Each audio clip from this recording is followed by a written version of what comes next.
You know, Mr. Speaker, you were not in the seat earlier. There was some very interesting input from some of my colleagues about the work of this House. And some of them were casting negative aspersions at some of us, saying that we have not done our oversight work well. Speaker, I would expect that those members would be in the House now, because most of them come from actual agricultural areas. And I remember very correctly, Honorable Speaker, that the question of minimum guaranteed returns for our farmers was a promise that was made by the current administration.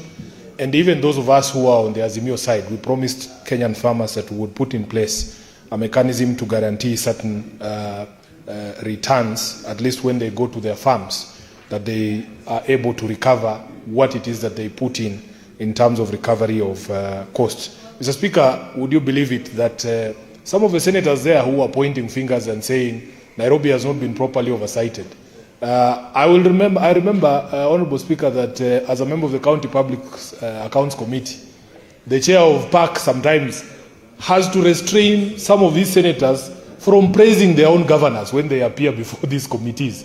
And it is quite an interesting phenomenon, Honorable Speaker, that a senator would start praising a governor appearing before a committee, and Senator Khalwale has alluded to some of those input that we have had in terms of oversight in the country.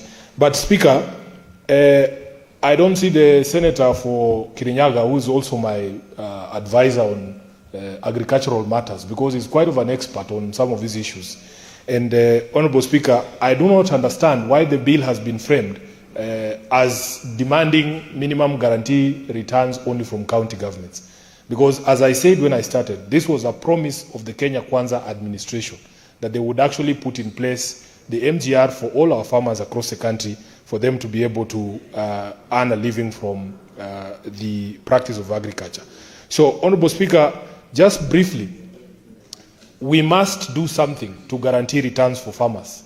I was watching a show on Citizen TV just this week, Honorable Speaker, of mangoes rotting somewhere in central Kenya, that farmers are able to produce, but they are not able to be guaranteed that there are going to be markets for their produce. We were in Makueni as well, a county that is famed for growing mangoes, Honorable Speaker. The farmers are putting in the work. We are not able to guarantee a market for them.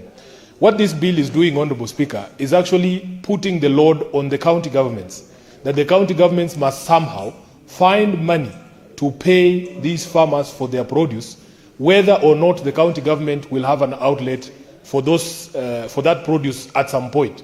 Because the county government cannot just be paying money out to farmers and then essentially, Honorable Speaker, asking the farmers to bring that produce to rot at the county headquarters. There has to be a way that the national government and the county's governments are enabled to be able to have markets for this particular produce.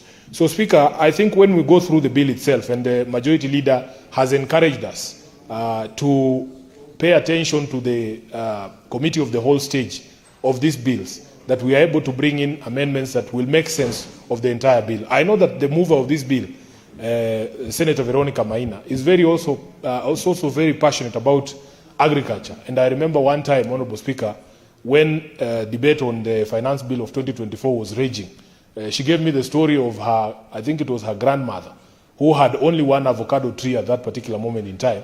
And she was being told that she was going to pay tax on that avocado. And it was very upsetting to her.